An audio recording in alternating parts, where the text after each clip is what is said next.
नमस्कार, मी विलास बडे. या बुलेटिनमध्ये आपल्या सगळ्यांचं स्वागत. लॉकडाऊनची नवीन नियमावली उद्यापासून लागू होणार आहे.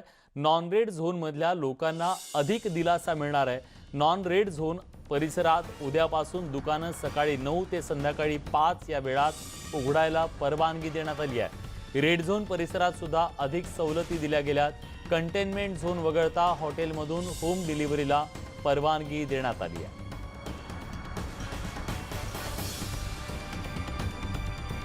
तेव्हा कोरोनाच्या पार्श्वभूमीवर जे लॉकडाऊन अधिक कडक करण्यात आलेलं होतं त्यात आता मोठ्या सवलती देण्यात आलेल्या आहेत. काय दिलासा मिळणार आहे आपण एक नजर टाकूयात. आंतरराज्य रस्ते वाहतूक बंद राहील. ट्रेन, मेट्रो, विमान सेवा सर्वच झोनमध्ये बंद असेल.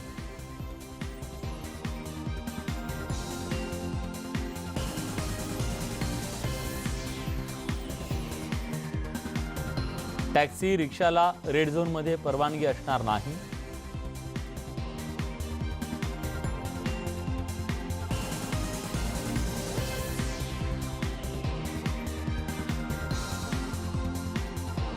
शुक्रवारपासून राज्यातल्या जनतेला मोठा दिलासा मिळणार आहे आणि निश्चितपणे गेल्या अनेक दिवसांपासून घरात बंद असलेल्या नागरिकांना काहीसा मोकळा श्वास घेता येणार आहे. दुकानं उघडायला सरकारनं परवानगी दिलेली आहे. काही नियम आणि अटी मात्र त्यासाठी घालण्यात आलेल्या आहेत. काय सुरू राहणार आहे? जीवनावश्यक वस्तूंची दुकानं सुरू राहतील. कंटेनमेंट झोन वगळता दवाखाने सुरू राहतील.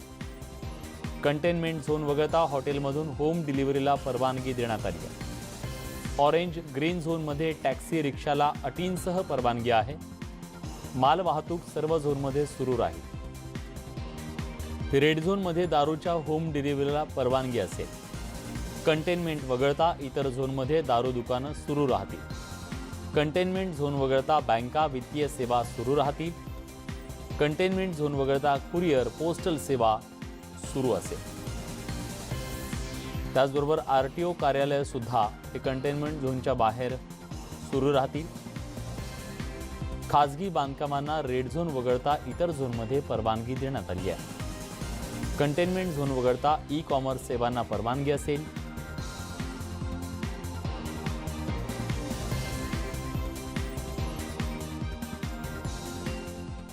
याचसोबत एक अत्यंत महत्त्वाची दिलासादायक बाब म्हणजे उद्यापासून नॉन रेड झोनमध्ये 50% क्षमतेसह जिल्हांतर्गत बस सेवेसह विविध सेवांना सुरुवात होणार आहे.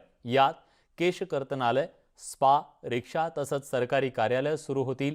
मात्र यासाठी काही नियम आणि अटी घालण्यात आल्यात. रिक्षातून जाण्यासाठी रिक्षा चालक आणि 2 प्रवासी तर 4चाकी चालक आणि 2 प्रवासी असे नियम लागू असतील. दरम्यान रेल्वे प्रवास, विमान वाहतूक तसंच मेट्रो आणि आंतरराज्य रस्ते वाहतूक, शाळा, महाविद्यालय, शैक्षणिक संस्था बंद राहतील. एसटी प्रवाशांसाठी नियमावली असणार आहे. एसटी धावणार असली तरी काही नियम मात्र नक्की असतील. जिल्हांतर्गत सकाळी 7 ते संध्याकाळी 7 पर्यंत बस सेवा सुरू राहील. सर्व बसेस सॅनिटायझरचा वापर करून निर्जंतुक केल्या जातील. बसमध्ये फिजिकल डिस्टन्सिंगचा वापर केला जाईल. क्षमतेच्या केवळ 50% प्रवाशांनाच बसमध्ये परवानगी असेल. ज्येष्ठ नागरिक, 10 वर्षाखालच्या मुलांना बस प्रवासाची परवानगी असणार नाही. अत्यंत महत्त्वाची ही बाब आहे. प्रवासी एसटी कर्मचाऱ्यांनी सॅनिटायझरचा वापर करणं हे गरजेचं आहे. प्रवासी त्याचबरोबर एसटी कर्मचाऱ्यांनी मास्क लावणं सक्तीचं असणार आहे. आणि यानंतर ही दिलासादायक बातमी बघितली, पण आता चिंता वाढवणारी बातमी कोरोनाच्या नव्या आकड्याची आहे. राज्यात आज दिवसभरात 2345 नवे रुग्ण समोर आलेत. कोरोनामुळे राज्यात दिवसभरात 64 जणांचा मृत्यू झालाय. राज्यात आता कोरोनाबाधितांची संख्या 41,642 वर जाऊन पोहोचली आहे. मुंबईतही कोरोनाबाधितांचा आकडा 25,000च्या पुढे गेलाय. मुंबईत आतापर्यंत 822 जणांचा कोरोनामुळे मृत्यू झालाय. मुंबईतून सिंधुदुर्गात जाणाऱ्या लोकांना खारेपाटण पोस्टवर सकाळपासून रोखून धरण्यात आलंय। त्यात वृद्ध, महिला आणि लहान मुलांचा समावेश आहे। यातले काही जण ऑक्सिजनची गरज असणारे रुग्ण सुद्धा आहेत। भाजपच्या कोकण दौऱ्यातल्या आमदारांनी खारेपाटण चेकपोस्ट गाठलं आणि या सगळ्यांना सिंधुदुर्गात प्रवेश देण्याची मागणी केली। अशा लोकांना खारेपाटणपर्यंत येऊ दिलं जातं, पण सिंधुदुर्गात का नाही, असा सवाल भाजपचे माजी आमदार प्रमोद जठार यांनी उपस्थित केलाय आणि सरकारवर टीका केली आहे। तर आज संध्याकाळी सूर्य मावळण्यापूर्वी ही सगळी मंडळी त्यांच्या घरात गेली पाहिजे, ना तर आम्ही इथे आंदोलन करणार आहे। त्यांच्या घरात पाठवायला आमच्या माहितीप्रमाणे पहिले काही सोडत होते अधूनमधून, म्हणून आम्हाला वाटलं की टोकन आला तर कदाचित सोडतील। आमची मुंबईमध्ये रूम आहे ती भाड्याची, ती पगार नाही म्हणून निघालो असं। तर आता इथे हे कंडिशन आहे, दिवसभरातच काढला उपाशी पुढे। दरम्यान पुण्यात एक नवा वाद सुरू झालाय। पुण्याच्या पालकमंत्र्यांनी कोरोनाच्या काळात अजित पवारांनी लोकप्रतिनिधींशी चर्चा का केली नाही, असा सवाल गिरीश बापट यांनी उपस्थित केलाय। त्यावर 57 दिवस गिरीश बापट कुठे होते, ते पुण्याच्या रस्त्यावर का दिसले नाहीत, अशी टीका माजी महापौरांनी केली आहे। जिल्ह्याचे पालकमंत्री माननीय अजितदादा हे बरेच वेळेला पुण्यात येतात जातात, प्रशासकीय स्तरावर बैठका घेतात, पण लोकप्रतिनिधींची पुण्यातल्या आमदार खासदारांची बैठक काही घेतली नव्हती।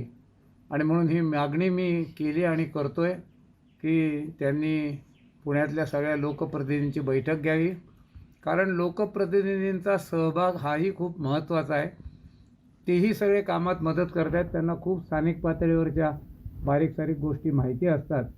आणि मला असं वाटतं की मला असं कळलं की दादांनी दिनांक 22ला माझ्या मागणीप्रमाणे सर्व आमदार खासदारांची बैठक ठेवली। मागचे 57 दिवस आपल्या घरी बसलेले पुण्याचे खासदार गिरीशजी बापट यांनी नेहमीच्या सवयीप्रमाणे मान्य अजितदादांवर टीका केलेली आहे। मुळातच माझा बापट साहेबांना प्रश्न आहे, एवढे 57 दिवस तुम्ही होता कुठे? पुण्यातल्या कुठल्या रस्त्यावर तुम्ही दिसला नाहीत, पुण्यातल्या कुठल्याही कंटेनमेंट झोन रेड झोनच्या परिसरामध्ये नागरिकांची काळजी घेण्याकरता किंवा यंत्रणा कामाला लावण्यासाठी तुम्ही दिसला नाहीत। तुमच्या हातात पुणे महानगरपालिकेची सत्ता आहे, ज्याचं 7,400 कोटी रुपयाचं बजेट आहे। या महानगरपालिकेने काय दिवे लावले, ह्या सगळ्या गोष्टीचा सुद्धा आपण अंतर्मनाने विचार करावा। पुण्याच्या ऐतिहासिक आणि वैभवशाली सार्वजनिक गणेशोत्सव यंदाच्या वर्षी कोरोनामुळे उद्भवलेलं संकट लक्षात घेता पारंपरिक आणि साध्या पद्धतीनं साजरा करण्याचा निर्णय घेण्यात आलाय। शहरातील मानाचे 5 गणेश मंडळं आणि इतर मंडळांच्या अध्यक्षांची आज व्हिडिओ कॉन्फरन्सिंगच्या द्वारे बैठक पार पडली। या बैठकीत हा निर्णय घेण्यात आलाय। गणपती मंडळांना आपल्या IBN लोकमतच्या माध्यमातून एक अशी त्यांच्या चरणी विनम्र प्रार्थना करू इच्छितो की उत्सव आपण करूया, साधेपणानं साजरा करूया।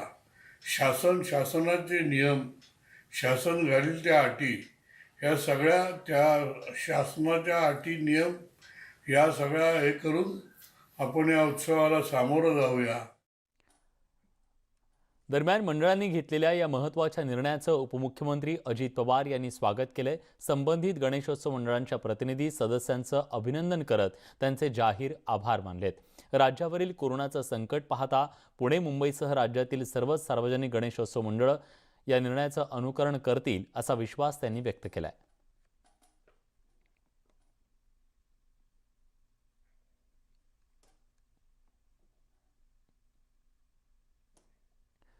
महाविद्यालयांच्या अंतिम परीक्षेवरून वाद सुरू झालाय। त्यावर उच्च आणि तंत्र शिक्षण मंत्री उदय सामंत यांनी न्यूज 18 लोकमतशी बोलताना काय म्हटलंय, जाणून घेऊयात। या अंतिम वर्षाच्या अंतिम सत्राच्या एक्झाम आम्ही आता रद्द करण्याच्या मार्गापर्यंत आलेलो आहोत। तर काही लोक राजकारण म्हणून विद्यार्थ्यांच्या या सगळ्या परिस्थितीचा आड येण्याचा प्रयत्न करतायत। मला त्यांना देखील एक विनंती केली पाहिजे। आता माझ्याकडे एक पत्र आलंय अखिल भारतीय विद्यार्थी परिषदेचं, म्हणजे भाजपची जी संघटना आहे, की अशा पद्धतीनं परीक्षा तुम्ही रद्द करू नका, तुम्ही मुलांचं नुकसान कराल।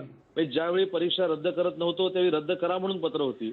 आता परीक्षा रद्द करण्यासाठी हिताचा निर्णय मुलांचा घेतोय तर ती रद्द करू नका म्हणून पत्र येत आहेत। माझं म्हणणं की अशी दुतर्फी भूमिका असून उपयोगाचं नाही. या सगळ्या पक्षांनी एकत्र आलं पाहिजे. आज विद्यार्थ्यांचं हित बघितलं पाहिजे आणि म्हणून विद्यार्थ्यांच्या हिताचाच निर्णय महाविकास आघाडीचं सरकार नक्की घेईल. त्याच्यामध्ये कोणी किती आडवे आले तरी आम्ही विद्यार्थ्यांचं हितच डोळ्यासमोर ठेवणार आहोत. यावर अखिल भारतीय विद्यार्थी परिषदेच्या अनिकेत ओव्हल यांनी काय प्रतिक्रिया दिली आहे, जाणून घेऊयात. आम्ही त्यांच्याकडे अशी मागणी केली आहे की राज्यातील विद्यार्थ्यांच्या परीक्षा होऊ नयेत म्हणून. परंतु मला त्यांना विचारावंसं वाटतं की ते कुठल्या अनुषंगाने असं म्हणतात. असं कुठल्या प्रकारचं निवेदन ABVPचं त्यांच्यापर्यंत गेलेलं आहे आम्हाला माहिती नाही. आणि खरं तर मागच्या जेव्हापासून लॉकडाऊन सुरू झालं त्यापासून विद्यार्थी परिषद सतत त्यांच्यासोबत आम्ही संवाद ठेवला आहे. जवळजवळ 5 ते 6 निवेदन आम्ही त्यांना पाठवले, कशा प्रकारच्या परीक्षा झाल्या पाहिजेत आणि कशा प्रकारची आपली शिक्षण क्षेत्राची पुढील दिशा असली पाहिजे. परंतु आज ज्या पद्धतीने त्यांनी असा एक आरोप आमच्यावरती केला त्यामुळे ते एक प्रकारचं राजकारण करतात असं आम्हाला वाटतंय. केंद्र आणि राज्य सरकारच्या वेगवेगळ्या संघटना उद्या संप पुकारतायत. या संपात राज्यातील राजपत्रित अधिकारी संघटना सहभागी होणार, पण काळ्या फिती बांधून काम करेल अशी माहिती संघटनेच्या वतीनं दिली गेली आहे. तसंच चतुर्थ श्रेणी कर्मचारी संघटनाचे लोक जे ते संपात सहभागी होतील असं सांगितलंय. चतुर्थ श्रेणी कामगार या संपात सहभागी होणार नाहीत असंही कळतंय.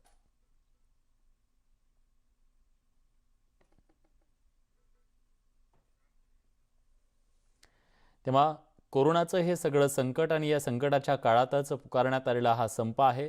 पण कर्मचाऱ्यांनी आणि अधिकाऱ्यांनी सांगितलं की आपण या संपात सहभागी होऊ, पण काळ्या फिती बांधून. त्यामुळे चतुर्थ श्रेणी कामगारांचा जो प्रश्न आहे त्यासुद्धा सगळ्या प्रश्नांकडे लक्ष वेधण्याचं या आंदोलनाच्या माध्यमातून, संपाच्या माध्यमातून प्रयत्न आहे.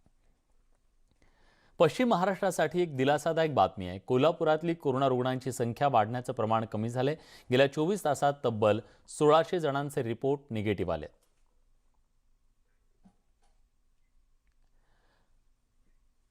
पुणे पोलिसांनी खुल्या केलेल्या 97% रस्त्यावरचा बंदोबस्त हटवण्यात आलाय. रस्त्यावरच्या वाहतुकीवर आता पोलीस नियंत्रण ठेवणार नाहीत.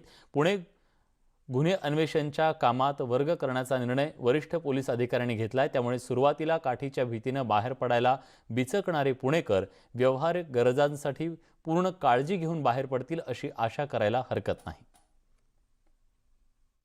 प्रतिबंधित क्षेत्र वगळता जवळपास 97% पुण्यामध्ये आता सर्वसामान्य नागरिकांना सकाळी 7 ते संध्याकाळी 7 वाजेपर्यंत फिरण्यास किंवा त्यांच्या दैनंदिन कामकाजासाठी बाहेर पडण्यास मुभा देण्यात आली आहे. आणि त्याचा परिणाम आपण पाहतोय. गेले 2 महिने जवळपास पुणे पोलिसांनी जे शहर पूर्णतः बंद करून टाकलेलं होतं त्या शहराचा 97% भाग जो आहे त्या परिसरातून आता बंदोबस्त जो आहे तो कॉल ऑफ करून घेण्यात आलेला आहे. आणि केवळ 3% प्रतिबंधित क्षेत्र जे त्याच ठिकाणी अत्यंत काटेकोर अंमलबजावणी जी आहे ती या बंदची केली जाईल. त्या ठिकाणाहून अजिबात लोकांना बाहेर निघता येणार नाही जे प्रतिबंधित क्षेत्र आहे ते. मात्र गेले 2 महिने इथं अक्षरशः मांडव टाकण्यात आलेले होते. कुणी येणार जाणार नाही याची पुरेपूर खात्री जी आहे ती घेण्यात आलेली होती पोलिसांकडून. आणि या अशा पद्धतीने रस्ते जे आहेत ते बॅरिकेड लावून बंद करण्यात आलेले होते. बॅरिकेड्स आणखी अजूनही तसेच आहेत. मात्र पोलीस जे आहेत ते आता त्यांच्यासाठी बनवलेल्या तंबूंमध्ये दिसत नाही आहेत. किंबहुना सर्वसामान्य नागरिकांची एकूण वाहतूक जी होते या वाहतुकीला कुठलाही अडथळा करायचा नाही असा निर्णय पोलिसांकडून झाला आहे. त्याच्यामुळं शहरामध्ये पुणेकर जे आहेत ते सकाळी 7 ते संध्याकाळी 7 या वेळामध्ये गाडी घेऊन बाहेर पडताना दिसतात.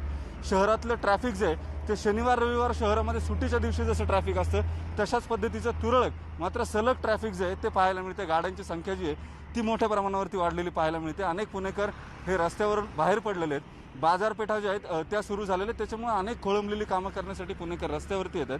सगळ्यात महत्त्वाचं म्हणजे ज्यांच्या लाठीनं जवळपास 2 महिन्याची दहशत पुणेकरांनी घेतलेली होती ते आता त्यांच्या मूळ कामासाठी म्हणजे जिथं गुन्हे घडत आहेत तिथल्या तपासासाठी निघून गेलेले आहेत. त्याचा निर्णय पुणे पोलिसांच्या वरिष्ठ अधिकाऱ्यांनी केला आहे. केवळ 3% प्रतिबंधित क्षेत्रामध्ये आता पोलीस लोकांवरती बंधनं घालणार आहेत. त्यांना बाहेर पडता येणार नाही. उरलेल्या 97% पुण्यामध्ये पुणेकर हे सकाळी 7 ते संध्याकाळी 7 पूर्ण काळजी घेऊन कोविड होणार नाही किंवा कोरोना पसरणार नाही याची पूर्ण जबाबदारी घेऊन रस्त्यावरती येऊ शकतात. व्हिडिओ जर्नलिस्ट सचिन अंचटेसह, वैभव सोनवणे, न्यूज 18 लोकमत, पुणे. तेव्हा जिथं परवानगी आहे तिथं घराबाहेर नक्की पडा, पण दक्ष राहा. ब्रेकनंतर तुमचं पुन्हा एकदा स्वागत. उद्यापासून स्टेशनवर सुद्धा रेल्वेची आरक्षित तिकीटं मिळणार असल्याची अत्यंत महत्त्वाची बातमी येते. 200 ट्रेनसाठी स्टेशनवर सुद्धा तिकीट बुकिंग तुम्हाला करता येणार आहे. 1/3 रेल्वे स्टेशनवर तिकीटं मिळतील असं सांगण्यात आलेलं आहे. त्यामुळे गावी जाणाऱ्या अनेक प्रवाशांसाठी ही दिलासादायक बाब आहे. ज्यांना ऑनलाईन तिकीट काढणं शक्य नाही त्यांच्यासाठी ही सुविधा असेल. पण अत्यंत महत्त्वाची बाब ही आहे की गर्दी मात्र करायची नाही आहे, झुंबड करायची नाही आहे. प्रशांत लीला रामदास आपले दिल्लीचे प्रतिनिधी आता आपल्यासोबत आहेत. प्रशांत, नेमका काय निर्णय? हा अत्यंत महत्त्वाचा निर्णय केंद्रीय रेल्वे मंत्रालयाने घेतलेला आहे.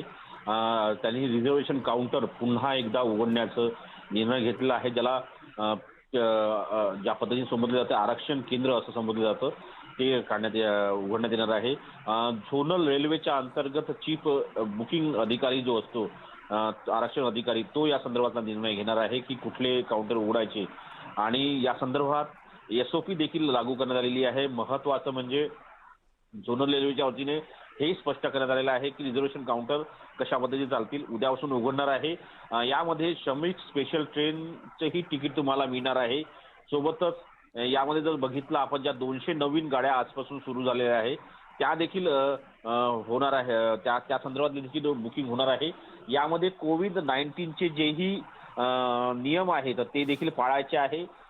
सोशल जे समाज दुरी असते, जे अंतर असतं ते अंतर राखायचं, सोशल डिस्टन्स राखायचं आहे. खरं आहे. आणि मास्क वापरायचा आहे. सगळ्यात महत्त्वाचं हे आहे की स्टेशनवर जरी आता तिकीटं मिळणार असेल तरी सोशल डिस्टन्सिंग, फिजिकल डिस्टन्सिंग पाळणं गरजेचं आहे. धन्यवाद तुम्ही दिलेल्या सगळ्या सविस्तर माहितीबद्दल. एक छोटासा ब्रेक, कुठे जाऊ नका, पहा फक्त न्यूज 18 लोकमत.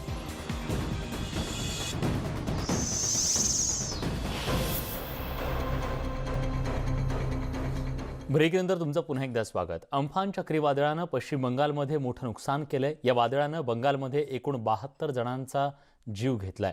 बंगालच्या मुख्यमंत्री ममता बॅनर्जी यांनी ही माहिती दिली आहे. पंतप्रधान नरेंद्र मोदी उद्या ओडिशा आणि पश्चिम बंगालचा दौरा करणार आहेत. ते चक्रीवादळानंतरच्या परिस्थितीचा आढावा घेतील.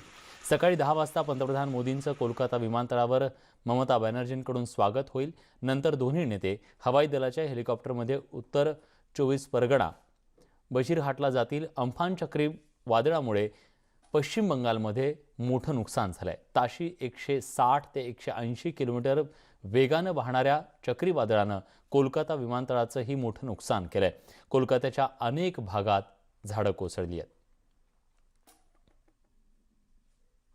उसके बाद देखा एक बाय एक गाछ खूब जोर आवाज हुआ. हम लोग का बिल्डिंग का पूरा कांपा, पूरा बिल्डिंग का ऊपर का छाजा गिर गया, गाछ भी गिरा, गाड़ी का ऊपर में गिरा है.